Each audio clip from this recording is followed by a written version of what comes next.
ছাত্র দলের হাতেই ৩২ জন ভাইয়ের শাহাদাতের ঘটনা ঘটেছে। রক্তের হোলি খেলায় তারা মেতেছে। আগামী নির্বাচনের সময় নিয়ে স্পষ্ট বার্তা দিলেন এনসিপির আহ্বায়ক নাহিদ ইসলাম। এই যেন কাটা গায়ে নুনের ছিটে। আসসালামু আলাইকুম ভাই ব্রাদার, কি খবর সবার? দর্শক, ছাত্র দলকে সন্ত্রাসী দল বলে আখ্যায়িত করলেন বাংলাদেশ ইসলামী ছাত্র শিবিরের সেক্রেটারি। তিনি বলেন যে শিবিরের ৩২ জন নেতাকর্মীকে ছাত্র দলের ছেলেপেলেরা নিজে হাতে খুন করেছেন।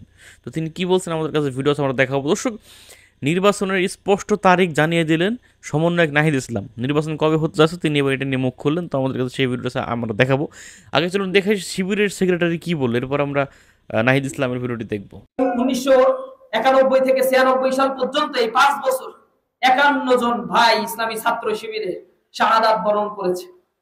ছাত্র দলের হাতেই 32 জন ভাইয়ের শাহাদাতের ঘটনা ঘটেছে। রক্তের হোলি খেলায় তারা মেতেছে। সেখানে জামাত ইসলামের কাছে এসে সবাই হাত পা ধরেছে। জামাত ইসলামী একবার নিরঙ্কুশ ভাবে তখন বিএমপি কে সমর্থন দিয়েছিল। বিএমপি কে বলেছিল আমরা কোনো মন্ত্রিত্ব চাই না, আমরা কোনো এক্সট্রা ফ্যাসিলিটিস তোমার কাছে চাই না, দেশটা তোমরা সুন্দরভাবে চালাও। কারণ আজকে যদি জামাত সমর্থন না দেয় দেশে এক সাংবিধানিক চরম সংকট তৈরি হবে। আবার রি-ইলেকশন দিলে আবার মারামারি কাটাকাটি হত্যাযজ্ঞ চলবে। সুতরাং দেশকে এই খাত থেকে বাঁচানোর জন্য এখন আমাদেরকে সিদ্ধান্ত নিতে হবে। জামাত সেদিন উদারতা দেখিয়েছিল, কিন্তু বিএমপি সেদিন যে কাজ করেছিল, জামাতের আমির অধ্যাপক গোলাম আজমকে সেদিন গ্রেফতার করেছিল। 2-2.5 বছর জেলখানায় তাকে রেখেছিল। 2.5 বছর জেলখানায় থেকে গোলাম আজম দেশের সর্বোচ্চ আদালত থেকে নাগরিকত্ব মামলা নিষ্পত্তি হয়ে হাইকোর্ট থেকে সনদপ্রাপ্ত একমাত্র বাংলাদেশের নাগরিক হিসেবে বাংলাদেশে তিনি মুক্ত হয়ে বাংলাদেশে তিনি রাজনীতি করেছিলেন। এই 1991 থেকে 96 সাল পর্যন্ত এই 5 বছর 51 জন ভাই ইসলামী ছাত্র শিবিরে শাহাদাত বরণ করেছে। ছাত্র দলের হাতেই 32 জন ভাইয়ের শাহাদাতের ঘটনা ঘটেছে। রক্তের হোলি খেলায় তারা মেতেছে। এখন আপনারা দেখছেন নিজেদের আন্তঃকন্দলে ক্যাম্পাসে তারা স্পেস পাচ্ছেন, ছাত্ররা তাদেরকে গ্রহণ করছে না। আন্তঃকন্দলে এখন পর্যন্ত 5 থেকে 6 জন তারা মারা গিয়েছে। তাদের হাতে এই দেশের ক্যাম্পাসগুলো নিরাপদ না।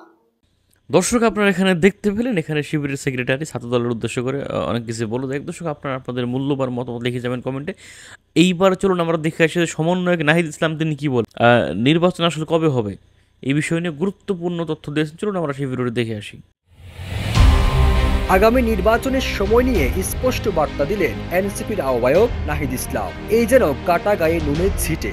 অন্তর্বর্তী সরকার গঠনের পর থেকে নির্বাচন নিয়ে বিএনপি বারবার তাগিদ দিয়ে যাচ্ছে। তবে এবার নির্বাচন কবে হবে, তার আগে কি করতে হবে সে বিষয়ে স্পষ্ট বার্তা দিলেন নাহিদ ইসলাম।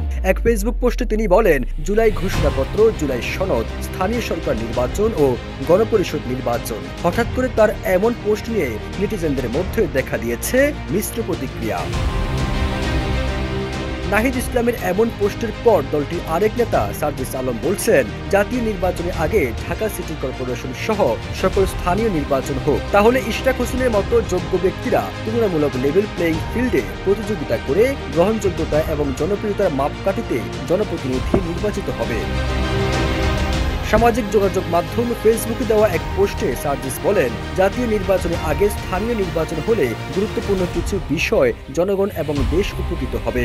বর্তমানে স্থানীয় সরকারের বিভিন্ন পর্যায়ের অফিসগুলোতে জনপ্রতিনিধির অভাবে যে সেবাগুলো বিঘ্নিত হচ্ছে, জনগণ সেই সেবাগুলো আবার পেতে শুরু করবে। ওয়ালটন আবারও মিলিয়নিয়ার অফারে ওয়ালটন ফ্রিজ কিনে আপনিও হয়ে যেতে পারেন মিলিয়নিয়ার। বিএনপির উদ্দেশ্যে সার্জিস বলেন, এই মুহূর্তে বিএনপি সবচেয়ে বড় দল, তাদের কর্মী থেকে শুরু করে সমর্থনও সবচেয়ে বেশি, তাদের প্রতিনিধি নির্বাচিত হওয়ার সম্ভাবনাও বেশি। তবে গুরুত্বপূর্ণ বিষয় হচ্ছে তাদের একাধিক প্রতিনিধির মধ্যে সবচেয়ে গ্রহণযোগ্য এবং জনপ্রিয় মানুষটি নির্বাচিত হবে। চাঁদাবাজ, সিন্ডিকেটের অংশীদার, তেলবাজরা জনপ্রতিনিধির চেয়ারে বসার সুযোগ পাবে না। আশা করি এই বিষয়ে তাদের দ্বিমত থাকবে না। এছাড়াও তিনি স্পষ্ট করে বলেন, আগে স্থানীয় নির্বাচনের কথা বলছি বলে এখানে যেন জাতীয় নির্বাচনের পেছনের ষড়যন্ত্র খোঁজা না হয়। প্রয়োজনে জাতীয় নির্বাচনের তারিখ ঘোষণা করে দেওয়া হোক, সেটা নিয়ে আমাদের আপত্তি থাকবে না। এদিকে বিএনপি নেতা সালাউদ্দিন আহমেদ বলেন, নির্বাচিত সংসদের কোনো বিকল্প নেই। আমরা সে কথা বললে অন্তর্বর্তী সরকার খুব নারাজ হয়। ডিসেম্বরের মধ্যে নির্বাচন না দিলে অন্তর্বর্তী সরকারের প্রধান উপদেষ্টা ডক্টর মোহাম্মদ ইউনূসের সম্মান রক্ষা হবে কিনা তা নিয়ে বিএনপির সন্দিহান রয়েছে। দর্শক আপনারা এখানে শুনতে পেলেন, যেখানে নির্বাচন কবে হবে সেটি জানালেন নাহিদ ইসলাম। যাই হোক দর্শক, আপনারা আপনাদের মূল্যবান মতামত লিখে যাবেন কমেন্টে নাকি। ভালো থাকবেন, সুস্থ থাকবেন এবং এরকম আরও ভিডিও পেতে আমাদের ইউটিউব চ্যানেলটি সাবস্ক্রাইব করবেন। আসসালামু আলাইকুম।